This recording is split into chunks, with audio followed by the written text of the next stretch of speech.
বিশেষ ম্যাথ থেকে আরেকটি নতুন ইংলিশ টিউটোরিয়ালে আপনাদেরকে স্বাগতম। আজকে আমরা রাইট ফর্মস অফ ভার্বের একটি বিশেষ রুল নিয়ে আলোচনা করব।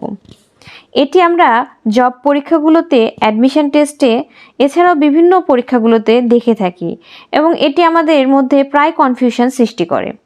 চলুন দেখি আজকের ভিডিওটা পুরোটা শেষ করার পরে আমরা কতটা ক্লিয়ার হতে পারি। আমি আশা করব পুরো ভিডিওটি যদি আপনারা মনোযোগ দিয়ে দেখেন তাহলে অবশ্যই এই বিষয়টি আজকে আপনাদের পুরো ধারণা চলে আসবে। শুরুতে আমি কয়েকটা কনজাংশন লিখেছি, আইদার অর, নাইদার নর, নট অনলি বাট অলসো। এই কনজাংশনগুলো দ্বারা যখন একটি সেন্টেন্সের দুটি সাবজেক্টকে যুক্ত করবে তখন পরে যে অর, নর এবং বাট অলসো থাকবে, তারপরে যে সাবজেক্টটা থাকবে সেই সাবজেক্ট অনুযায়ী আমাদের ভার্বটা বসাইতে হবে।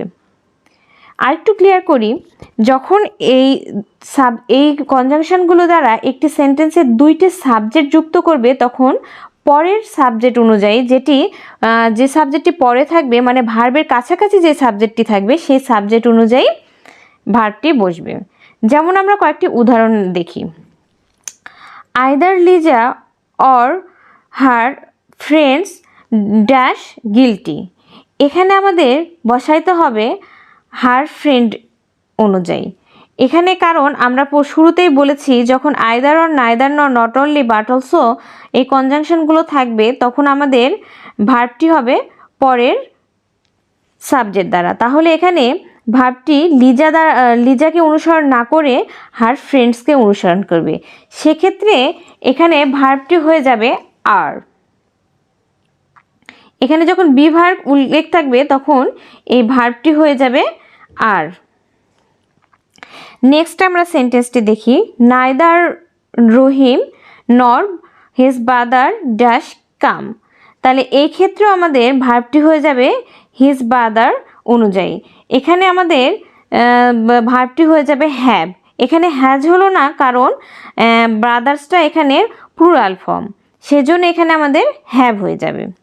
নেক্সট সেন্টেন্সটি দেখি, not only his books but also is pen is missing.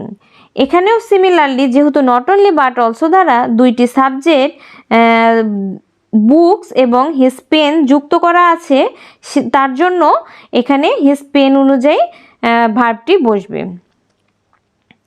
পরে রুলসে আমরা চলে যাই।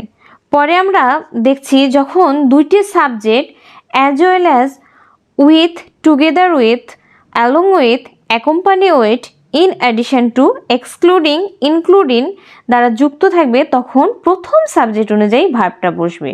প্রথমে আমরা বললাম আইদার অর, নাইদার নর, but also, not only but also দ্বারা যখন সাবজেক্ট যুক্ত থাকবে তখন সেটি পরের সাবজেক্ট অনুযায়ী ভার্ব বসবে। কিন্তু যখন এই কনজাংশনগুলো থাকবে, মানে এই ওয়ার্ডগুলো দ্বারা কোনো সেন্টেন্সের দুইটি সাবজেক্টকে যুক্ত থাকবে তখন প্রথম সাবজেক্ট অনুযায়ী ভার্বটি বসবে।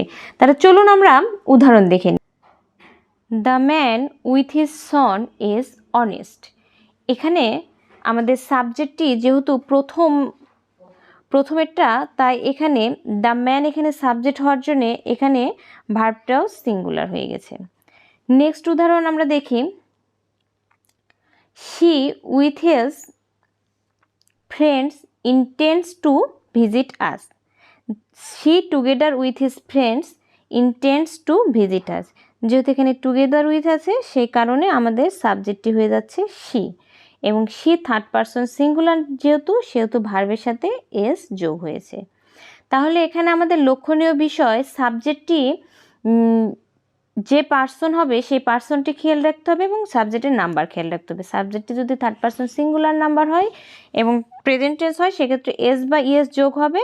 সাবজেক্টটি যদি সিঙ্গুলার হয় তাহলে ভার্ব সিঙ্গুলার হবে, সাবজেক্ট প্লুরাল হলে ভার্বটা সাবজেক্ট অনুযায়ী ভার্ব হবে। এখানে আমরা এখন কয়েকটি রিয়াল টেস্ট দেখি।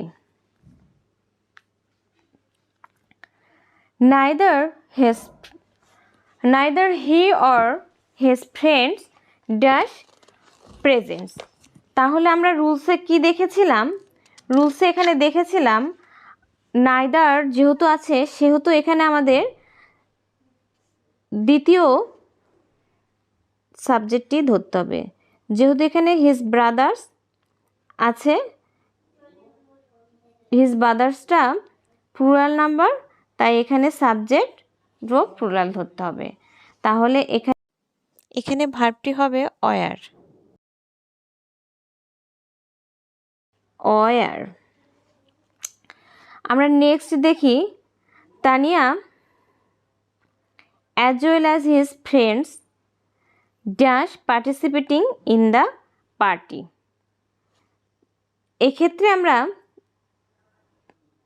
এখানে আমাদের সাবজেক্টটি যেহেতু